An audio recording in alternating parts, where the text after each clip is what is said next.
Class 8 exercise 12.2। इसमें हमें करना है इस पूरे इक्वेशन का गुणनखंड करना है, यानी कि फैक्टराइज करना है। तो फैक्टराइज करने के लिए सबसे पहले हमें इनको a रखना है, इसको b रखना है एंड इसे c रखना है। एंड a एंड c को क्या करना है, मल्टीप्लाई कराना है। एंड a और c को मल्टीप्लाई करा के हमें अपने दिमाग में रखना है, या फिर आप जब नया नया सीख रहे हैं तो आप इसे साइड में भी लिख सकते हैं। तो a पर हमारी वैल्यू है 1, क्योंकि यहाँ पर a के साथ कोई वैल्यू दे नहीं रखी है तो हमने इसको 1 माना, इसको मानेंगे हम a। तो यहाँ पर इसको हमने 1 माना। एंड c हमारे पास 16 दे रखा है, तो 1 को मल्टीप्लाई करेंगे 16 से तो आएगा 16, यानी कि a एंड c को मल्टीप्लाई कराएंगे तो हमारे पास आएगा 16। ये हमने इसलिए रखा है क्योंकि हमें दो डिजिट ऐसी ढूंढनी है जिन्हें मल्टीप्लाई करा के 16 आए एंड प्लस या माइनस करा के इनके बीच वाले डिजिट है, यानी कि 8 आए। तो हमें 8 एंड 16 पर काम करना है। यहाँ पर हमें दो ऐसे डिजिट ढूंढनी है जिनको प्लस या माइनस करें तो 8 आए एंड जब मल्टीप्लाई करें तो 16 आए। तो हमने सोचा 4 एंड 4। देखो, जब हम 4 एंड 4 को प्लस करेंगे तो 8 आएगा एंड 4 एंड 4 को मल्टीप्लाई कराएंगे तो हमारे पास 16 आएगा। तो हमने वो दो डिजिट हमने फाइंड कर ली है। तो अब हमें इसे इक्वेशन में कैसे लिखना है वो हम इस तरीके से लिखेंगे। पहले जो डिजिट लिखी हुई है हमने वो लिखी a² एंड 8a को कैसे लिख सकते हैं, 4a + 4a करके लिख सकते हैं। तो हमने लिखा 4a + 4a, ठीक है। यहाँ 4a + 4a लिखेंगे तो हमारे पास 8a आ जाएगा एंड 4 मल्टीप्लाई 4 करेंगे तो 16 भी आ जाएगा।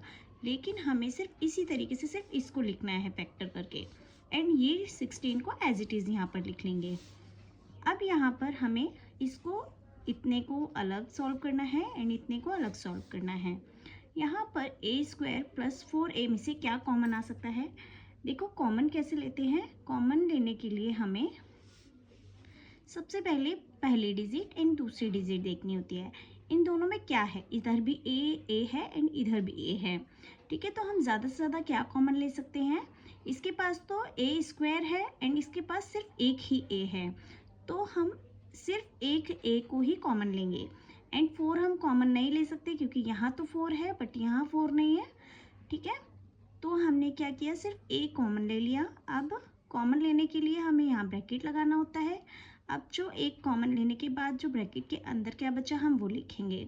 a² में से एक a जो है बाहर ले लिया हमने, तो यहाँ पर क्या बचा, सिर्फ एक a बचा, ठीक है। और यहाँ पर क्या बचा, 4a में से a बाहर ले लिया था तो ओनली 4 बचा यहाँ पर। इसी तरीके से अब इसमें देखेंगे कि 4a एंड 16 में से हम क्या बाहर ले सकते हैं, ठीक है। तो यहाँ पर a तो है, यहाँ पर a नहीं है, तो ये तो दे नहीं सकता हमें a। तो हमें क्या करना है, a को छोड़ देंगे, हम a को कॉमन नहीं लेंगे।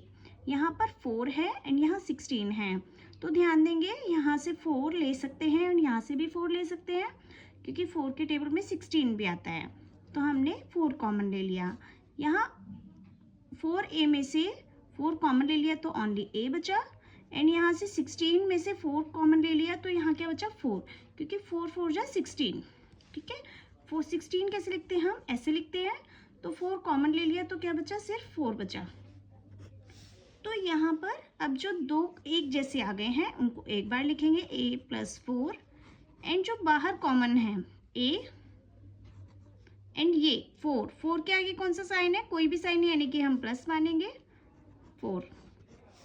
अब ध्यान देंगे a + 4 ये दोनों सेम डिजिट है, हम एक बार लिखेंगे एंड इसकी पावर लिख देंगे 2, यानी कि a + 4 की होल स्क्वायर, ठीक है। तो इस तरीके से फैक्टराइज हो जाएगा ये।